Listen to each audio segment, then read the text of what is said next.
Hi, property people. Thanks for joining us today. As always, we will be sharing ideas, experiences, problems, and solutions for property people like you. Our interviews will get you to know some of the most active professionals in the industry that have achieved some pretty impressive stuff. Hearing about their successes, failures, strategies, and insights, we really hope you enjoy.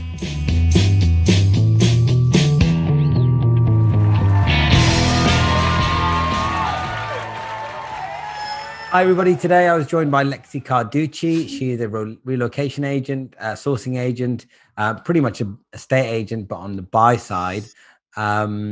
She's also an investor, developer, and a larger-than-life, super bubbly, great character, and very, very open and transparent. So much so that we agreed at the end we're going to do an Instagram live, but we're going to dive into some of the details, some of the numbers of some of her deals, which we didn't get time to do on the podcast. So do look out for that. We'll let you know when that happens. Listen to this podcast. Hope you enjoy. And as always, please do like, share, leave a comment, leave a review. Really helps us grow. And the bigger this grows, the more places we go together. Hi, everybody. Welcome to Property People. Today, I am joined with Lexie Carducci. Lexie and I met via Instagram, as I meet a lot of people these days. She refers to herself as the property fairy godmother. She's a presenter, an author, and somewhat of a stylist from what I can see, and an amazing personality, having followed her for some time. Hi, Lexie. How are you today?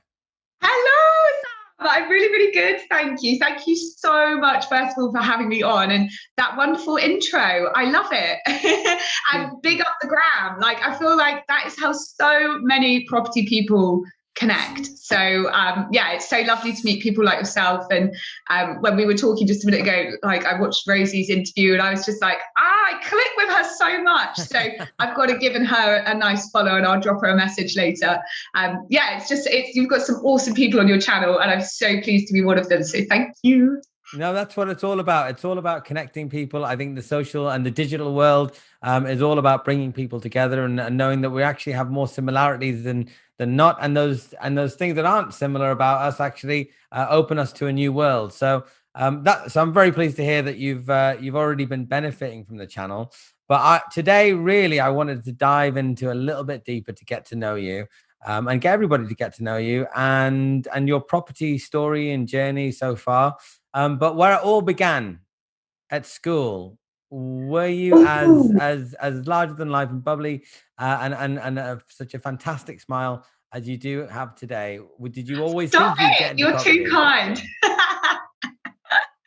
You are too kind. So sorry, I missed that end bit. I talked over you there, Sam. I'm so sorry. No worries. Did you always think that you would be in property when you were at school? Oh, no. It was never something I even looked at. Like neither of my parents are really they are now because I've got them into it. But yeah, neither of them, no one that I grew up around was in property. I moved to London. Well, I just don't know where to start. But before I moved to London, I was supposed to take a course in media studies. Like I've always loved media studies. Was probably something that I excelled in at school. Really, really enjoyed it. So I was supposed to go to Southampton to study media studies. Well, I dropped out of uni before I even started uni. So about a week before I was due to go there, one of my friends got into a drama school in London, and he was like, why don't you move to London? And I thought, well, when do you get the chance to move to London? So yeah, let's go. So I pulled out of uni before I even started and went to London with absolutely no clue what to do with my life. And I think I got very influenced by the people that I was around in terms of they were all doing musical theatre. So I thought, okay, fine, right, I'm gonna do musical theatre and I'm gonna become a singer. So I focused on that, and I went to a music school where I actually did do a degree finally. In music, and it was great. It was a really, really good fun time, but I guess it got me places, but I mean at the end of the day I'm not a singer now, so that really didn't go to a lot of use. I basically paid like 20 grand or whatever uni is to make some really great friends, but they're really great, they're worth it. life experiences is what you get from university. And where did you say you were based before you joined university?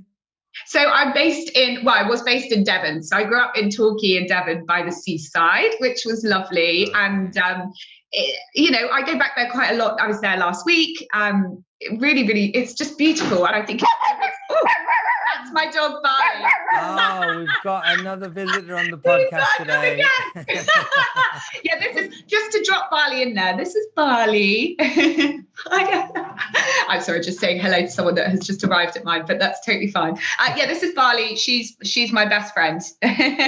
She comes everywhere with me. And she's how a little old is Barley? She is 4 years old, which I can't believe. She doesn't seem like she's 4. She's like a permanent puppy because she's so little. And she's Bali like the island, so Bali. Okay, Bali like the island. The island of gods, that is. Yes. Well, yeah, it is, isn't it? And when my boyfriend and I were on holiday there, we had one of those like adult conversations, like, so what are we doing with our life? And we decided to get a dog. So that's why we called her Barley. Oh, very beautiful name. And so Barley comes with you everywhere, including interviews, which is always good. Literally my motto. One of my mottos is, if the dog can't go, then I'm not going. So a big shout out to all the dog friendly places in London, because so many people think there's no dog friendly places in London, but there really, really are. So yeah, sorry, Barley. Before Barley rudely interrupted, she just wanted to get in there. She loves the attention. Just for people that are listening to us on the podcast, what kind of dog, what kind of breed is Barley? So Barley is she's a toy poodle. Okay. Yeah, part toy poodle and part teddy bear, I say. Yeah, she's a teddy bear as well. And she's that lovely like ginger red color. My hairdresser tells me ginger is not a color, it's a food. So she's red. Very good, very good. But yes, before Barley interrupted, I grew up in Torquay in Devon, which was lovely, but there's not a lot going on there. Lovely place to go on holiday. But yeah, not a lot going on. So London is where it's at 100%, although it's really nice to go back to mum and dad who still live there and just chill. So yeah, I was back there last week, just enjoying, the 3 days of summer that we got. And isn't Torquay the English Riviera though? It is the English Riviera, absolutely. It is beautiful. On a beautiful sunny day, when you look out at the sea and it's all glistening and there's lots of little boats out there, you could be anywhere. But then on a grey day, it's like anywhere else. It's like anywhere else in England. A bit dull, exactly. Probably. Okay, so just to think about the timeline. So you started in Torquay. You were heading to Southampton, decided, no, I'd rather go to London. You got into the arts and creative performing arts world. And then you ended up doing a music degree anyway. Where did you study the music degree? So I studied at Tech Music School, which is now called BIM, which I don't know what it stands for. It used to be based in Acton when I went there, and it's now based in Fulham, and it's changed to BIM. I think it's something to do with Brighton, like the Brighton Institute of Musical something. And did you learn any like music instruments, or was it singing, or like what to singing, read music? Yeah. Okay. Yeah, so I specialized in vocals, and it was so amazing. Like we learned everything from like performance techniques to just like finding your sound, the style. There were other students there that did play instruments, so I think people could do drums, bass, guitar. I can't remember. There was like wind instruments that people could study as well. And then once a week, we all came together for something called a live performance workshop, which is basically where we'd all learn a song, and then we'd put it all together. And then that was like part of our exams. It was honestly amazing. And then we learned more about the history of music as well. That was one of our written exams. It was 3 years of fun. It was great fun. Yeah. You know, there's another property person that is, I just come across her because of the digital ether. There's a lady called the Mortgage Mum. And she was on like X Factor or something like that. Did you ever aspire to get on X Factor or The Voice? No, but I've had some friends that have done amazingly well in X Factor. A really good friend of mine was in a girl band on X Factor. Yeah. So I think it's a huge platform for people, but I never got there really. I didn't try, but I don't know. I think in the back of my head, I kind of knew that I wasn't going to be good enough. I think I would definitely have been put into like a girl band kind of situation because I just don't think I had the strong vocals on my own. But still, now, even when I go into like little interviews or auditions or whatever now, they're always like, oh, what's your hidden talent? And because they're like, oh, we see that you've gone to music school. And I'm like, well, I'm not going to sing for you, but I'll do a rap. Like, I love a rap. I'm that person that's in the club and I'll just be like, yeah, I know the words to this. Very good. And then, so after studying the music thing, so I mean, so far it sounds like not at all in anywhere near anything business or necessarily property related. How did that come about? Yeah, so now that I have to thank my boyfriend for, who I am still with now. I met him 10 years ago, and funnily enough, he was my estate agent. Very good. Yes. So when I was a student going to study at the school, we didn't get student halls like living accommodation. We had to privately rent somewhere to stay. So a few of my friends, I'd say friends, I'd never actually met these girls before, but we'd kind of met online. We were going to the same school, and we decided to live together. So we registered with the estate agents in the area and went out and saw some properties. And my boyfriend was one of our estate agents. And we actually, massively upsold us. And we actually ended up renting something through him. But we were looking, he was good at his job. We were looking for a 3-bedroom furnished apartment. And he took us to a 4-bedroom unfurnished house that was like massively over our budget. And of course, we fell in love with it. And I fell in love with him. How cheesy is that? But it's true. Sounds like every estate agent's dream. Very good. That's amazing. So you met him, he upsold you, you fell in love with him and the property. And then what happened though? Because then I guess he's talking about all of his work experiences and maybe these nice houses he's looking into. And then, what happens next? Yeah, I kind of fell into it because I worked for him on the weekends. Obviously, being a student, I needed a job. So I worked for him on the weekends, which is probably where I learned most about the industry. And I really, really enjoyed the looking around the houses part of it. And then once I finished my degree, kind of realized that, okay, it's such a tough industry. Don't know if I actually want to get involved in that as an industry, because I kind of, in the musical theatre side of things, because I almost lost the love for it. Like, I love it as a hobby, but it's a very, very tough, hardcore industry. So is property, but hey ho. So then I ended up getting a full-time job with him for about 6 months, where I worked as a lettings negotiator, and again, learned everything that I kind of needed to learn. And it actually taught me, okay, this is the part that I want to focus on in terms of actually helping people find a property, because obviously as a lettings negotiator, you work for your landlords. And I wanted to work for the people. So I didn't want to be, it just wasn't for me. The whole competitiveness of a state agency, trying to beat your buddy that sat next door to you, who's supposed to be your friend at the same time. It just wasn't for me. And for some people, it's fantastic. And I always think, if people are looking to get into the industry, 100% go and work in an estate agency. Why not? Even if it's part-time. Like, I feel like part-time is the way the world is going right now anyway. So I'm sure there's plenty of agents looking for someone part-time or Saturday, just to like dip your toe into the industry and learn whilst you're being paid to learn, which is exactly what I did. And from that, I took, I want to help the people. So I sat down with my boyfriend and said, okay, this isn't working out for me. I want to be Kirsty and Phil. Like, what do they do? And he said, so they are obviously employed by the people that they are searching for, known as like property finders, or another term could be a relocation agent. So we work with a couple of relocation agents that used to call the estate agency and had someone that they were searching for. So I reached out to a few relocation agencies around London. I was very picky. I picked the ones in the areas that I wanted to work in. I was like, yeah, I'll drive to Chelsea, that's fine. And started working with this really lovely guy called Jason, who had actually just started up a company, like a relocation business in Fulham.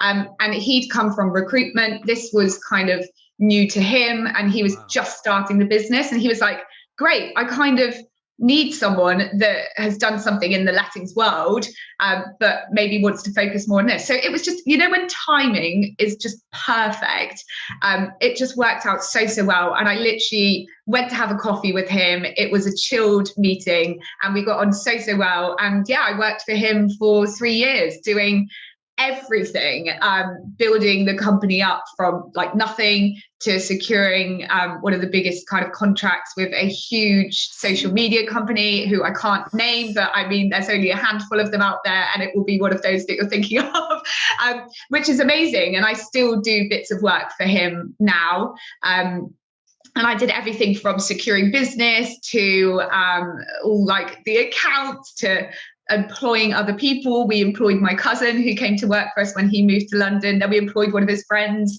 I also did all the research for the clients. I took them out on viewings. Like, I was just doing everything, which was really great. And again, learned so much. But then it just took its toll, as in I didn't have a life. I had no life, and I was just working my ass off, which was great. And in my young 20s, I'm only 30 now. I refuse to be old or pretend I'm old. So yeah, early 20s, and I was just like burnt out completely. And then I got something on my leg, which meant that I had to have like 3 months off work. So it was something called cellulitis, where I basically got bitten by a mosquito and it all just went to shit. Can I swear? I'm so sorry, Sal. I didn't mean to. Yeah. And it was just horrific. Got really badly like infected, horrible, couldn't walk. And I had to take 3 months off. And then in that 3 months, I kind of realized, okay, what I'm doing, I could probably do for myself and at home, and maybe I just want to take a bit of a step back.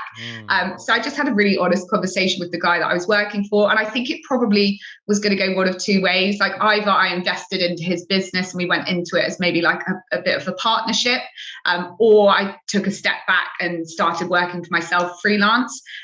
So that's what I decided to do, just to have more of, for me, to have a work-life balance was a key thing.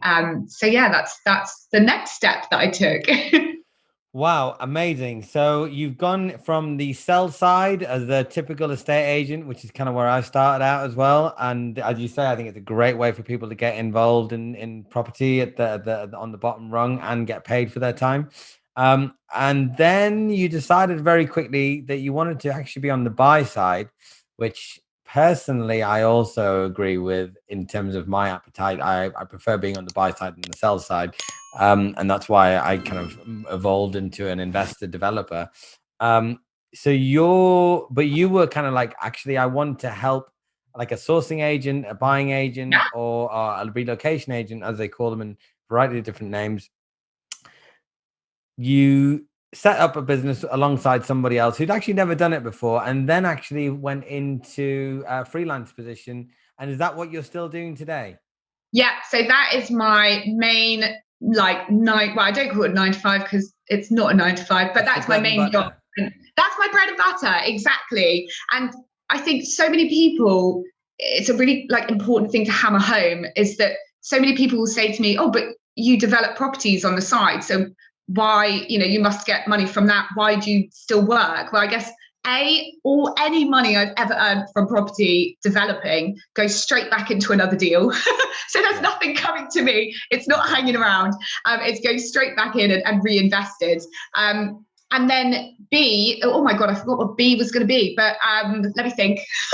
I do this, Sam. I get carried away with myself and forget where I'm going. I honestly can't think what B was. I'm sure it'll come back to me. I'm sure it'll come back to you. So, in terms of on the buy side agency stuff, there are some big names out there. I don't know if you come across like Black Brick or Chesterton's, and some of these companies, and they do some like, and actually, if you go to America, for example, I even think like places like Australia, you've got agents that act every day is buying agents, whereas here in the UK, it's not so much a thing. So you've got to have very specialist type clients that are looking for an agent to act on their behalf to buy something. So, have you come across those other companies and how this whole dynamic works different in the different countries and how it works here? Yeah, so I actually think that's a really good point. And just very quickly, I remembered the B of what I was talking about before. So yeah, basically I need to keep working to keep affording a mortgage. So that was the other reason why you've got to still have the bread and butter. So there we go. I knew I'd remember it. By the way, do you like my little Zoopla advertising pen? Yes, a little bit of product placement. I hope they're going to be paying us the sponsorship money. Yes, so I 100% exactly like you say. I actually think the American Australian way of working is going to filter into our system, and I think over the next few years we're going to see such a change in the way estate agency operates. I mean, you've already got company like Purple Bricks, like Tyra and Ash, who are already doing things like this. Agents and Home, Yopa, who are basically, you work as a real estate, almost like broker, where you do have your own pool of clients that you know that are looking to buy, but then you've also got your own pool of clients that are looking to sell their property, and you kind of come in the middle, matching them all up. So, I mean, the girls, the property twins, they've just done that with their company, Victoria Louise, where they do a bit of everything, whether it's sourcing, whether it's selling properties, doing searches for buyers or renters. That I think people are going to want a more like bespoke, personalized service. So I just worked with Zoopla recently to do a little big video cast or podcast, which was called All Together, which was for their Alto software for estate agents. And one of the things that we were discussing is the future of estate agency. And they came up with some research that they'd done. And this was maybe a couple of months ago when we did this, but when they'd done the research 6 months prior to that, 6% of the agents that were registered on Zoopla didn't exist. And that just shows you, in the middle of a pandemic, how many people have started smaller, like low listing estate agencies. And I think, again, that's going to be something that we're going to see more and more of. Although saying that, completely on the other end of the scale, you're also seeing all the big corporates like Foxtons, like Countrywide, buying up all the small little people. So my boyfriend's agency, like I was mentioning earlier, they're called Aston Row. They just sold their whole lettings book to Foxtons last year and was one of their acquisitions. So wow. as much as we're seeing the smaller people, more bespoke services come to the forefront, you've also got all the big boys buying them up. Interesting. It's a very interesting space, actually, estate agency, because I remember, I started in 2001, so it's come a long way since then. And about 5 years, I was looking into the whole marketplace, and I realized that the online agents had taken up some significant market share, and they weren't going away overnight. And I've got my own views on online agents. I think that they have a time and a place, and they're good in certain ways, but they, like everything in life, you've got pros and cons. But then what was happening was there was this thing that was referred to like the hybrid agent, that had an online presence only, but was local and on the ground, and had a really good contact list and was building their own buyer and seller list. And that would be called the hybrid. And then if you go to the US, for example, you've got the agency, and then you've got all the brokers that work for that agency. And you mentioned people like Tyra and Ash, and even like in the super prime market, you've got people like Daniel Daggers. You sure you've come across?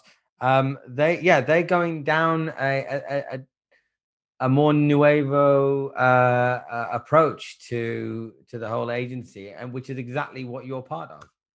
Yeah, absolutely. But and I think we're going to see in the next few years, having a buying agent or a property finder, it's going to be like everything else that people have. You have an expert working for you or doing something that you're either time poor or knowledge poor to do yourself. So I always compare it with, I'm not going to sit at home and dye my own hair because I'm awful at it. I'll go to the hairdresser to do that. You go and get your nails done. You there's so many things that you go to someone else to do because they are an expert in it. And that's exactly how I look at my role as a property finder. And I just think that's the way the industry's going, that people will have a property finder in the future. And I think it will become one of those kind of necessities for, why would you not? You save yourself time, you save yourself money, particularly for my clients that are coming over from abroad. I mean, the London property market is insane. So it's just holding their hand really and guiding them through the entire process from start to finish, whether that's renting or whether that's buying. I do everything from, if they aren't familiar with areas, I can take them on a little tour around areas that, suit their requirements and their price range and schooling or whatever their needs are, and suggest a few areas to potentially live in, and then go on and do a home search after that. Even if people find a property on their own, I could just do the negotiations for them. So, I mean, the list goes on how I can help one of my clients. Yeah. And so in terms, okay, so talking about that whole process of the inquiry comes in, and then you do I guess a fact find. You find out what their requirements are, where they need to live, what do they have kids? Do they need to be sitting near certain schools? Do they have jobs? How what's the proximity to work that they require, et cetera, et cetera, et cetera. And then you highlight a few areas, and they say, I've got 3-bed because I've got also a parent that flies in every 3 months and they need their own bedroom, or it needs to be a house because we've got a dog and a cat. All of these requirements. And then you set up a viewing day, I guess. Is that right? And then that's it. Yeah, exactly. So one of our, I'd say 90% of the work that I do is all lettings. So on a lettings viewing day that I do, we're probably going to look at maybe 8 to 12 properties in a day. So it's a bit of a manic day, obviously subject to availability. If people have got a very strict search in a very strict area, like they're trying to get into a state school, for example, where they've got a catchment area, it can be really limiting. But that's always what I aim for, kind of around that 8 properties. So it's a crazy busy day. Obviously with sales, it's a much longer process. So, we might do a couple of days over a month or over a couple of months, and they might not be full days. They could just be mornings because there might only be a couple of properties to look at a given time. But with rentals, like 95% of my clients will take something within a 2-day home search. So we'll just go out for 2 days, show everything on the market, like completely exhaust the market. But they're fun days. I know I said that it's busy and it's so overwhelming for people. I absolutely get that, but it's really good fun. We have a laugh, and I put in a little lunch break, and we can sit down and kind of discuss everything on our lunch break. It's I just try and make it a little bit fun, and I think from like a social media perspective as well, and the whole industry, I just want to make property accessible to people that maybe haven't thought about it or maybe don't understand how it can work for them and how it can help them. Like, I always think, God, I wish I knew all this stuff and we were taught it at school, like investing and making your money work for you. But I guess maybe people don't want us to do that. That's another conversation for another meeting. It is, isn't it? But in terms of the property fairy godmother, does that come from because you get to make people's dreams and come true? Absolutely. I love it. Wave the wand, Sam. Let's do it. Yeah, definitely. So one of my clients actually referred to me as she's like, oh, you're like my property fairy godmother. And I was like, I am taking that and running with it. But that's exactly it. Yeah, just holding your hand kind of every step of the way to finding a dream home. And it is such a big, daunting thing, but I just absolutely love doing it. And I feel like when I was working as an estate agent, this is what I wanted to do, and and now I'm doing it, and I'm like, yay, this is why I wanted to do that. And I just absolutely love helping people find their home, for sure. And I do think people often say, oh, that sounds like so much fun, what are the downsides? But of course, a massive part of my job is to manage people's expectations, which, as exactly like yours is, it can be very difficult, and you have to go about that the right way. Like, no one wants to hear you don't have enough money to get what you want there, and it's just about not saying no, but offering a suggestion and an alternative. Yeah, no, I mean, it's I always used to have this conversation with buyers because I was always on the sell side, and it was always, look, you've got a budget and you've got to be able to sacrifice one or the other, and it's going to be either space or location. So you want to be as close to all the action and the expensive area, but you want to have all the space at the same time, and your budget Yeah, just doesn't allow it. So you can get into that area, but I've got to get you a smaller space, or I can take you a little bit further out. You'll get the space, but you won't be on the doorstep of that area necessarily. that is What's more important exactly to it. you? Yeah, 100%. And on our days, sometimes people aren't sure of where that compromise, there's that word, the compromise word. I hate it, but it is absolutely true that you have to compromise, particularly in lettings, and exactly like you said there, where is your compromise going to be? Is it area versus price versus space versus specification? Unfortunately, you probably aren't going to be able to tick all four. And sometimes it's about showing people that. So when we go out on our home search days, I'm going to take you to something that ticks all the boxes, but it's not in that location. But you're a 10-minute drive to it. And for some people, that's enough to make them go, oh yeah, this is perfect. I get everything that I want, and I don't mind being a bit further out. Or exactly like you said earlier, they go, no, this is too far, not willing to do it. Let's look at stuff that's closer to the station, that's not in as good condition or not as big. So sometimes you may have to do 2 viewing days. If one of them was like, yeah, nothing quite hit the mark, but 8 viewings in a day, I mean, that's an hour of viewing, because by the time, especially in London, by the time you go around, or 45 minutes, by the time they see that property, soak it all up. So you're not, driving really fast over speed bumps and Yeah. residential roads. I would suggest it's like one an hour, right? So I do one every half an hour, but that's Wow. mainly because, for example, if we're in Belsize Park, which is a really popular area at the minute, yeah, we can walk around to a lot of it, and we're probably in each Right. property for maybe 20 minutes. If it's, we're looking at huge houses, Yeah. and they're further out, and we've got quite a bit of driving to do, we're spaced over different locations, then yeah, I'd say one an hour. But then realistically, we're probably going to be only looking at maybe 5 or 6 a day. Got it. Makes sense. It sounds like you really enjoy that job, and it sounds like you're really good at it as well. And I think, like you said, that is the future of estate agency, where there is going to be more buying agents or people acting on the buyer's behalf. And I think it's only a good thing. You mentioned that 90% of your stuff is lettings. Is that through choice, or is that just generally where the demand for this type of services is more prevalent?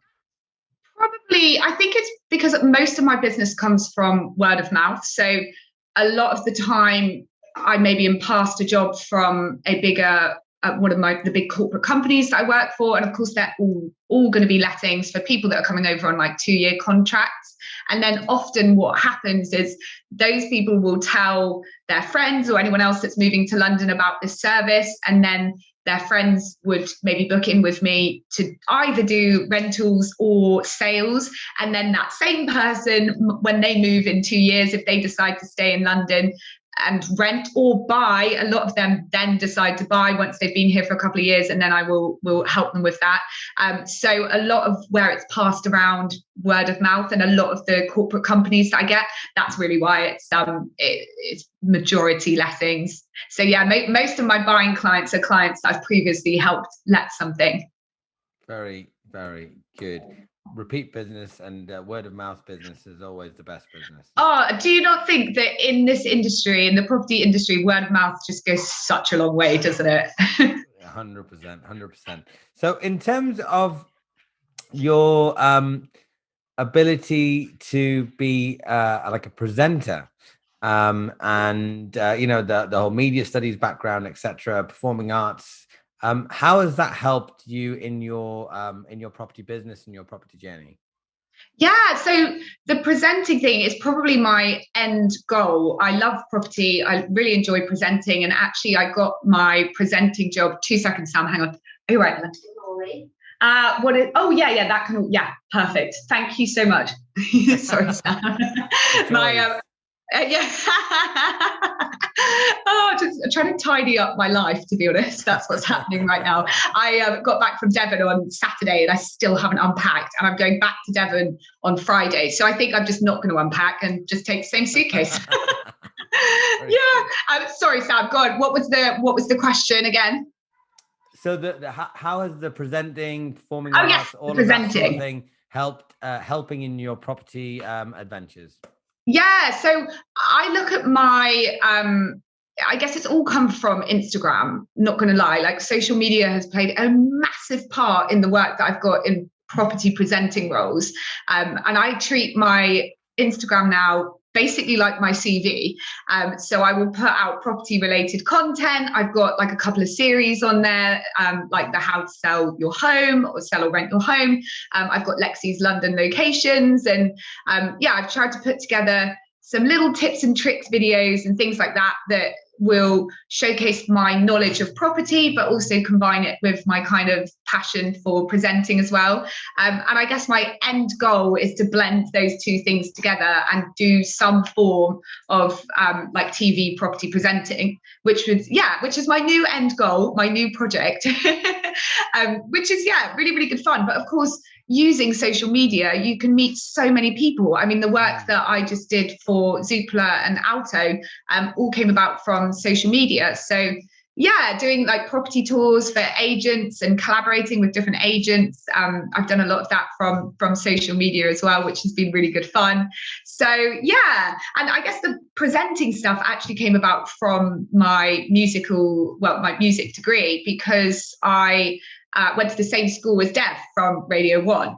And when I saw that what he'd gone on to do, I thought, well, that's a really good thing. You kind of stay in the music industry, but you're a radio presenter. So I started working for like a little local community radio station, just doing like drive news and things like that, just to find my feet. And then they introduced me to someone else at a company called Wandsworth Radio, who were looking for shows. So then I auditioned with them to do a show for them. And now I've been working with them for maybe 4 years doing a daytime show, but we've rebranded now as Riverside Radio. So we cover the whole of Southwest London. Wow. Yeah, so our reach has definitely improved. It's really been fun being part of a company that's like grown so massively. Are you ever allowed to plug your relocation business on the radio? Yeah, I plug away. Absolutely. Anytime I could drop it in, it's in there. That's great.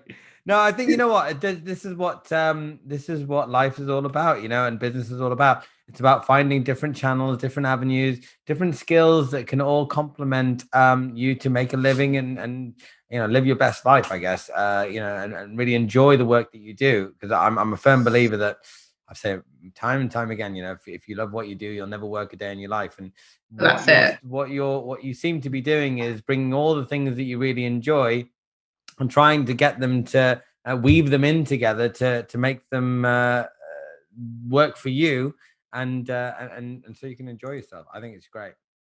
Yeah, and that's 100% it. And then exactly like you say, that's why, to me, having that work-life balance is so important, and being freelance so that I can take on these other opportunities, which you wouldn't be able to do in a 9 to 5, to ask for, I've got an audition tomorrow, can I take time off or whatever. It's very difficult. So yeah, for me, it's definitely a key thing, and property's allowed me to do that, and this industry has allowed me to do that. So your social media is very, I'd say it's very professionally well put together. If you look at my personal page right now, it's not great. But it is. I looked at your personal page. It is. I'm bigging you up. Thank you very much. I hash it together myself. I want to ask, do you get help with yours? Is that something that you actually, or is it all of your own kind of? No, it's all my own content, all my own editing, all my own filming. Throughout lockdown, I taught myself to edit because I just didn't have a clue.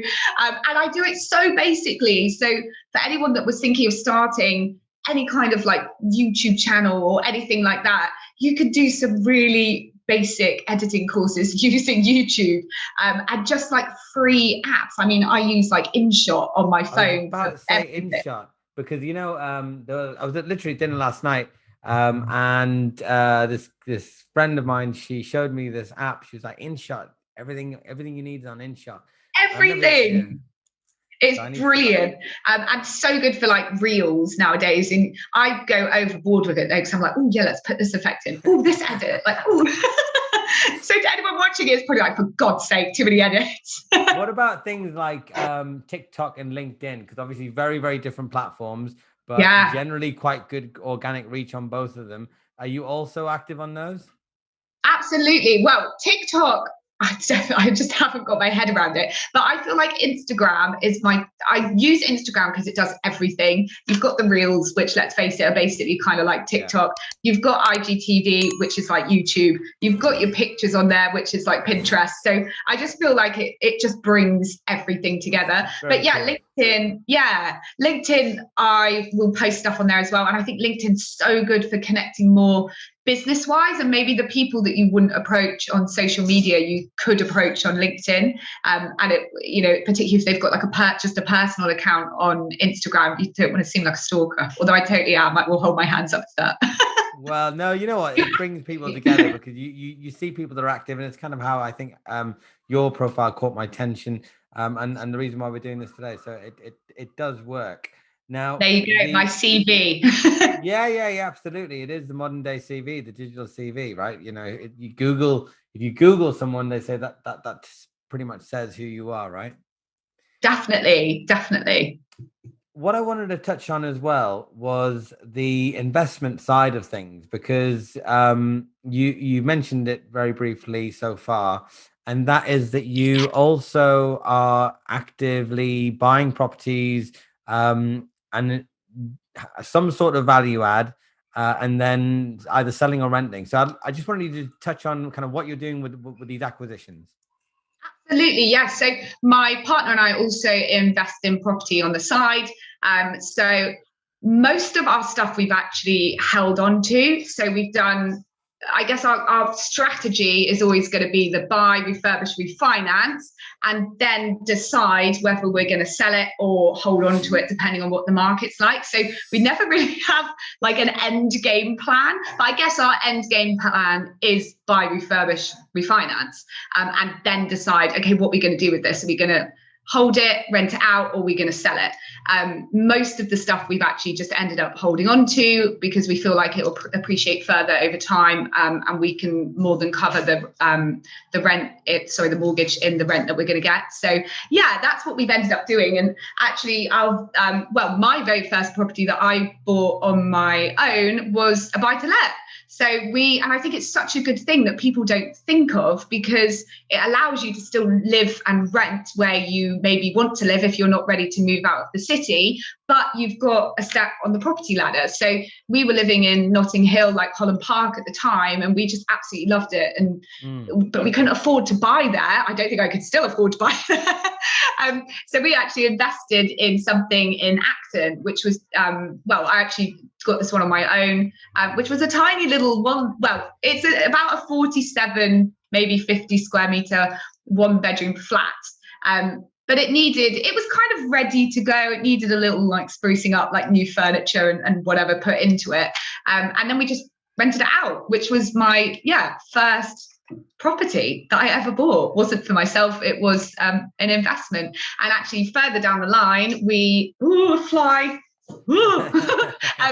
further down the line, we actually turned it into a 2-bed. Now that is quite a tight 2-bedroom, I think it is about 47 square meters. It's tiny. And I put that a little example of how we did that over on my Instagram, so you can see the floor plan. Right. And we basically took out the kitchen because it had a slim separate kitchen, and moved the walls around. So you had the living room on the end, then you had a slim kitchen, then you had a bathroom, and then you had the bedroom. So we basically moved the wall that was between the kitchen and the living space in slightly. So it did make it quite a small living space, but put the kitchen in with the living space on the back wall, then moved that wall that was between the kitchen and the bathroom out to make a second bedroom where the kitchen and maybe like a bit of the bathroom would have been. And then we had a much smaller bathroom that's actually just a shower room. And then the other bedroom stayed where it was. So we managed to squeeze a 2-bed out of it. Very good. But of course, yeah. Does that increase the rent? Yeah, massively. So we were renting it out. I think it was about 1,100, but it wasn't done up or anything as a 1 bedroom. And now we rent it out for 1,500 as a 2 bedroom, but done up. So obviously we did have to put invest money into refurbishing it. Can't remember what the refurbishing costs were. I think it was probably about 50k. That's probably the average of my properties. In fact, I've got a new property that we are working on at the minute. So if you want, I can share the numbers on that, so it gives an idea of what we work with. Yeah. But I mean, if you spent 50k on that property to turn it into 2 bed, and you've increased the rental income per month by about £400, that's 4,800. So that's nearly 10% return on the money, which is still a good return. I mean, better than having money sat in the bank, right? Well, it's better than it having sat there, exactly. And it was just a project that we kind of wanted to do at the time. But so I guess my normal, what I'd always look for when we're doing investments is just 1 beds to be able to turn them into 2 beds. That's what most of my properties are. The second one we bought, we were gonna flip it and sell it, but we actually ended up living there. When we'd done it, we were like, this is quite nice. I'm not the first time I've heard something like that. I know. And I always say in property, like, don't listen to your heart when it comes to property. Like, you always have to think with your head. But there we go. Totally. So that was a 1.5 bed that we turned into a 2 bed, and we ended up living in it we were probably there for 2 years. And then the property that I'm sat in right now, we saw on the same street, funnily enough, and it was just too good a deal or opportunity to miss out on. So we now live in that. But the other one we've rented out as well. The one that I'm sat in right now is my upcoming project that I thought would start about a year ago, but planning has not been fun. But then that's the beauty of it. Like, every property, or most of the properties that I've worked on, I've lived in at some point. So the one that we did before, we lived in it ourselves, like, work was going on kind of around us. The one that I'm sat in now, we live in currently. We did a very, very basic kind of facelift, let's call it, on the property, because it just hadn't been touched since like the 70s. It had green carpet. It was like it wasn't a probate, but the lady that was an older lady that had lived in it, and she'd unfortunately had to go into a home. So it'd been sat there empty for about 18 months. It was under offer when we approached the person that was selling it.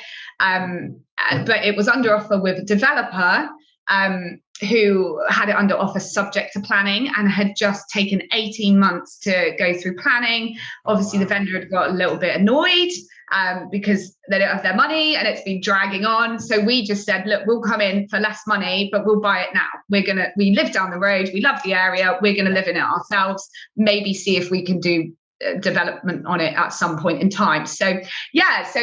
And that was so appealing to who was selling it, because they just wanted the money out of it. So we actually managed to get it less than what the developer was paying for it, because we could literally take it there and then. We live in that now. Did a very, very basic little facelift on it. I think it cost about 20k, new kitchens, new bathrooms. We discovered that underneath the green carpet there was lovely herringbone parquet flooring. So that was a massive bonus. Oh, yeah, I know. And even my dad is such a wheeler dealer. He's like, Del Boy, he was like, before you knock this place down, like, he's like, pull up the floor because you can sell that. Yeah, I love it. So we have actually gone through planning. We've now been here for 2.5 years, and we have gone through planning using, obviously you can access what the other developers were going to be doing on planning applications, seeing what they were thinking, where they got pushed back on, and our architect came up with some other ideas and solutions, which we passed planning with. I mean, we had 57 complaints, but I think with planning, if you stay inside the box, however many complaints you get, you are going to get it through. Planning is all about legalities. And there's a rule book, and as long as you stay within the rule book, you can get a pushback, but you can follow through and pretty much get an approval. And that's the beauty of the planning system, which I think not many people understand exactly. They think, I mean, there is some subjectivity to it as well. an opinion, but generally there is a rule book that, especially now with all of the government guidelines, NPPF, they really want to increase housing. So that's interesting that you did that. So can I ask, so what did you start with, and what have you got planning for? Yeah, so we started with a 3-bedroom bungalow. We actually converted kind of the side bit into a completely separate dwelling, which is now a studio, which we rent out to someone. So that helps pay the mortgage, which is great. And then we now have planning to knock the whole thing down and put up a villa of 5 flats. So we will get 5 flats out of it. Yeah. And we've actually decided to do development finance on it because it's quite a big project. We were going to joint venture, but just working the numbers out and trying to like split 5 flats, and maybe we will hold something ourselves and maybe even live in it. So again, it's all up in the air. I feel like I fly by the seat of my pants and never really know what the outcome is going to be until it happens. Yeah, no, fair enough. And which, can I ask which lender? Because that's kind of my background as well, finance. Which lender have you gone with? I think on this one, I would have to double check, but I think our current is with Clydesdale here, but development finance we haven't got in place yet because we have gone in for basement. So we've gone for a second round of planning. Now that we've got the first lot approved, they obviously can't take that away from us for 3 years. And then we thought maybe we can squeeze a little bit extra out of this and do a basement. So basically the property opposite us has done a basement, property down the road has done a basement. So there's definitely precedents in the area. However, they are full houses, whereas we want to get it in flats. So it's a little bit trickier. And I feel like we know what we're going to get pushed back on, but that's fine. And we have answers to that. I think light to the properties is going to be an issue. Also, because it's obviously flats, and they won't allow just a separate dwelling on the lower ground level where we are in Hounslow, or maybe it's just a specific development. So we actually have steps that are going down to like a split level maisonette, and I think they're going to ask us to remove those steps so that we couldn't turn it into a separate dwelling. Just knowing what planning is like, which is also fine. So there's things that we can alter to tick the boxes, which is, it is a box ticking exercise, isn't it? It is for the most part. And I would suggest that you definitely go for it, because if you're increasing the housing stock, then there's a good chance that no matter what Hounslow say, you might be able to appeal it and get it pushed through anyway. That's the plan. No, exactly. I think what you're doing is great, and you're living in the property. You've already siphoned off part of it to get some income in to cover some of the holding costs. It all makes complete sense to me. And I can't wait to see it on your Instagram, well documented. There you go. That will definitely be a series as soon as these works start, which, I mean, we put in planning just before Christmas for the basement. So literally any day now, I'm expecting to hear on that. And then I would like to say whatever happens, I mean, if we have to go to appeal, I guess it could be another few months down the line. But I'd like to say works will start before Christmas this year, hopefully. That would be a nice Christmas present. That would be the best Christmas present, which of course then means, I mean, I've always got my eyes open anyway, but it would mean that we couldn't obviously live in this whilst that's being done, because the whole place is going to be flattened. So then I'm going to look for our next one that we would live in, but also do up. And then again, who knows, maybe sell it, maybe keep it as another one. But that's the plan. So I'm currently looking for 2 projects at the minute. One of them is something for us to live in, another maybe 1 bed that we can turn into a 2 bed. Sticking with the same strategy. I always think if you've got something that works, like if it's not broken, don't fix it kind of thing. Very good. Yeah. What's the GDV of the 5 flats that you've estimated? Sam, off the top of my head, I do not know that. I think it would be, hang on. I think it's probably going to be about 2.5 million. About half a million a flat, thereabouts. Yeah, thereabouts. Because yeah. Sorry, go on. I was going to say, what area is it in? It's in and around So we're London. in Chiswick in West I London. love Chiswick. What a great Yeah, area. so that's where most of my properties are, in Chiswick and Acton. Because the other thing that we were thinking of to do was to put 2 houses on the site, which could have been another option. Obviously, Chiswick's quite a family area, but realistically, even though like the property next door to us, I think is worth about 3.6 million, but you just wouldn't get, like where we are. We don't have a big garden, so to suit a family, it's just, you're not going to get that, because where the wall comes in behind us, it really cuts it off, and that wall right behind us is a railway bridge. So there's so many things that don't suit family houses. We'd also get smaller units. So realistically, looking at the prices around here, you're probably going to get 900,000, a million for what would be like 3-bedroom houses. And I just think when we've done all our numbers, it makes sense to put the flats. And we're Totally used to does. doing that. Yeah. Yeah. I So mean, if you're getting 2 houses at 900 even to a million, you're looking at a GDP of 2 million. exactly. Five flats is 2.5. I think you've done Exactly. very, very well to see that early on, and make the argument, make the case, and actually do something that the previous developer wasn't able to do. And I think that a lot of Yeah. opportunities actually come from failed planning applications where developers have either not been knowledgeable enough or surrounded themselves with what I always say, either incompetent or lazy, one of the two. So well done for spotting that opportunity and making the most of it. Yeah. And I think, again, having the right people, because we worked so closely with, we must have, once we got this place and we thought, okay, we're going to go and try and do this planning, we must have sat down with maybe 5 different architects to see what people's ideas are. And people had different ideas, and it was great. I mean, someone wanted to put like a really cool, like modernist house here, which looked incredible. And it would be something, if you were doing it for yourself, that's probably the route you would have gone down.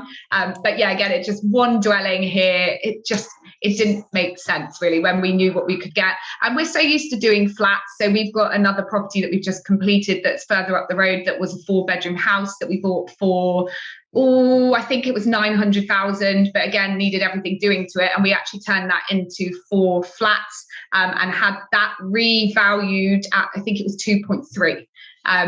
Yeah. But we didn't sell them. We kept hold of them. That is also on my Instagram as well. But all those flats are rented out now. There was one amazing. It was amazing 2-bedroom.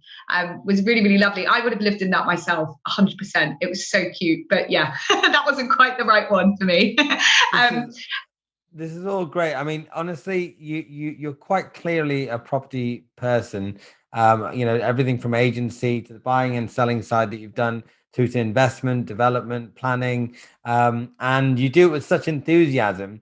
One of the questions I always like to ask is, what does it take to be a property person? I mean, one of I don't know if you mind me saying so, but you come across as quite extroverted and quite outgoing person. Is that necessary? What sort of traits and qualities do you think are necessary to become a successful property person? Yeah, okay. So I definitely think you've got to be willing to network, like having a team around you of people that you really trust. You have to be willing to go out there and find those people and meet those people. So, and there's so many sources that you can do that. Like we said, through socials, when everything's back open again, there's so many good, like little networking events that you can go to through the property industry. I mean, I was at a barbecue at the weekend that was just people that we'd met through property. And it was so nice to all kind of come together, people of various different ages. And it's about getting along with people, but also being quite open and not being afraid to put forward your ideas for things and almost sell yourself to people, so that people will think, okay, let's work together, let's do something. I can see what you bring to the table. This is how we can maybe joint venture on something or whatever. So I definitely think to be open. I do feel like sometimes, but I think I let myself down. Sometimes I'm friends with most of the agents in my area. So I think having estate agents on your side in the industry is very important. So in West London, I feel like people would call me because I now know them. But so, for example, at the minute, I'm trying to find a holiday, like to buy a holiday let in Devon, in my hometown. And because I don't know the agents there, I think some of them don't take me seriously, but I bring it on myself. So, for instance, I was talking to one of the agents the other day, and there was this cute little cottage. And he was saying, you know, what would be your idea? What would you do with it? And I was like, oh, I'd paint it pink. I think from then on, he was just like, he meant obviously, what am I going to do with it? Like developing wise or my ideas or whatever. And I was just, I'm going to paint it pink. But that's my sense of humor. So like, if I said that to someone in Chiswick, they'd be like, of course you're going to, like, you actually would though, Lexie. Like, that's what's so funny about it. But I think when you don't know someone, to come across like that, they might not take you seriously, and I think sometimes I can let myself down there, but hey, that's just me. Very good. I mean, honestly, I think I'm going to be enjoying watching your stories as I've been doing so far, and the rest of your social media coverage of everything that you're doing, because the projects are getting more and more interesting. I'm looking forward to one day seeing an exclusive house being painted pink and being on the cover of It will some fantastic happen. magazine, and you becoming a It big will presenter one happen. day. That's my that's sorry, Sam, go on. No, that's your. No, I was going to say that's probably one of my goals at the minute. I want to have 4. I want to get into these holiday lets. I just think taking advantage of that right now. And I just did a post on my Instagram about like all the pros and cons of holiday lets. But I want to have 4 in the next 5 years in Devon, like little ones. And I've got this plan that I'm going to put together, and they're all going to kind of be connected, but not connected, and have different themes. Well, I hope that we can do this again sometime, because it would be really, really good to see how all of these things are going. And I have no doubt that you're going to be able to achieve everything you set out to do based on where you've come from and where you are today. And certainly I'm going to be hitting you up, because I do actually have inquiries from my days in Hong Kong of people wanting to come to London, and they're looking for places to stay, and they probably need somebody with your services. So I'll be hitting you up for that. But if people want to find you, what's the best way that they can reach out? Absolutely, yes. So you can find me pretty much anywhere, just searching Lexie Carducci, which is Lexie Carducci. And thank you so much for that, Sam. Send them my way. Send them on to the Property Fairy Godmother. Absolutely. I'll put all the contact details below as well in the show notes. I'd like to thank you very much for joining. It's been absolutely brilliant. I'm looking forward to speaking with you again soon. You're a star. Thank you so much, Sam. Thank you so much for having me. Like, I just feel like I could talk to you forever. There's so much to go through. And as a presenter myself, there's so many times I wanted to jump in there and just like interview you and ask you about what you were doing. We'll get the chance. Thank you so much, Lexie. Thanks, Sam. Thanks for tuning in today. We've got lots more super active property people coming up, so keep up to date. Click the subscribe button, hit the bell icon, leave us a comment, share us and find us across social media, and we'll see you next time.